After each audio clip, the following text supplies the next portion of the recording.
सर्वेभ्य नमो नमः। आज हम कृत्य प्रत्यय के अंतर्गत यत् प्रत्यय का अध्ययन करेंगे।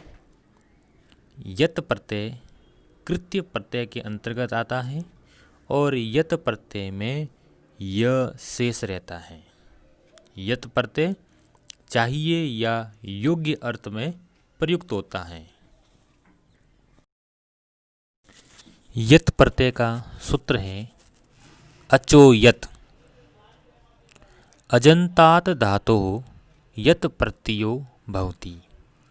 अर्थात अजन्तात् ऐसी धातु जिसके अंत में अच यानी स्वर हो, उस धातु के पश्चात यत् प्रत्यय लगता है। यथा ज्ञेयम, पेयम, चेयम, जेयम इत्यादि। चेयम, चेयम में ची धातु है।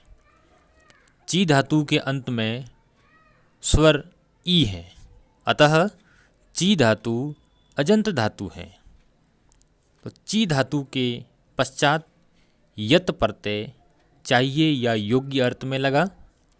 यत् प्रत्यय में य शेष रहा तथा ची धातु के ई को गुण होता है।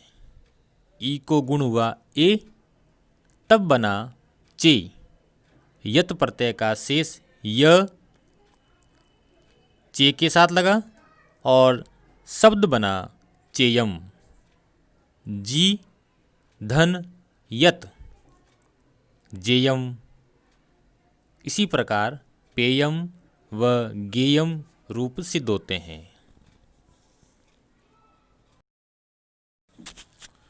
इद्यति, इस सूत्र का अर्थ है इकारः आदेशो भवति आकारान्तस्य अंगस्य यति परतः।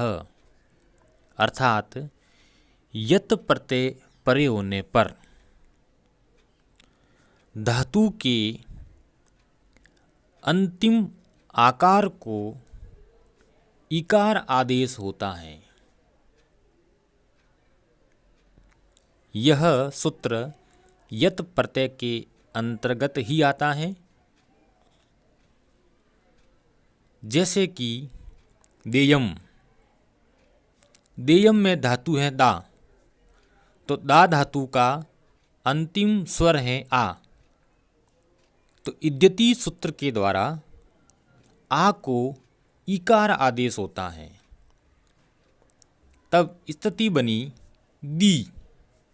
धन अचो यत से यत प्रत्यय लगा, यत में य शेष रहा। दी के ई को गुण ए हो गया, तब स्थिति बनी दे धन यत और रूप बना देयम।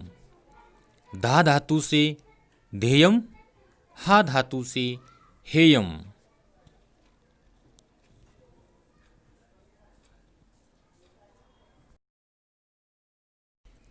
यत् प्रत्यय के अंतर्गत अगला सूत्र है पोर्दुप्धात्। इस सूत्र का अर्थ है पवर्गान्तात् धातो अकारो उपधात् यत् प्रत्ययो भवति। अर्थात ऐसी धातु जिसके अंत में प वर्ग हो। प वर्ग यानी प, फ, ब, भ, म। इस प्रकार की धातु के उपधा में स्थित अकार होने पर धातु से यत् प्रत्यय लगता है। कहने का तात्पर्य यह है कि धातु के अंत में प वर्ग होना चाहिए और प वर्ग की उपधा में अ होना चाहिए। उपधा से तात्पर्य है अंतिम वर्ण से पूर्व वाला वर्ण उपधा कहलाता है। इस प्रकार की धातु के पश्चात यत् प्रत्यय लगता है। यत प्रत्यय में य शेष रहता है। यह सूत्र ऋण्यत प्रत्यय का अपवाद है। यथा सप धातु, सप धातु के अंत में प वर्ग का प है और उपधा में प के पूर्व अ है, स्थिति विद्यमान है। अतः सप धातु के पश्चात पोर्दुब्धात सूत्र के द्वारा यत प्रत्यय लगा, तब स्थिति बनी सप धातु यत प्रत्यय, यत में य शेष रहा और रूप बना सप्यम। लब धातु, लब धातु के अंत में भ है, भ प वर्ग में आता है और प वर्ग की उपधा में अ है, स्थिति विद्यमान है।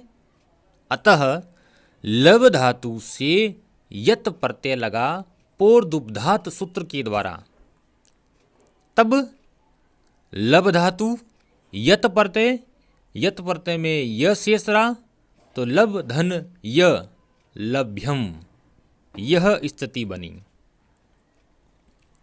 इस प्रकार अचोयत,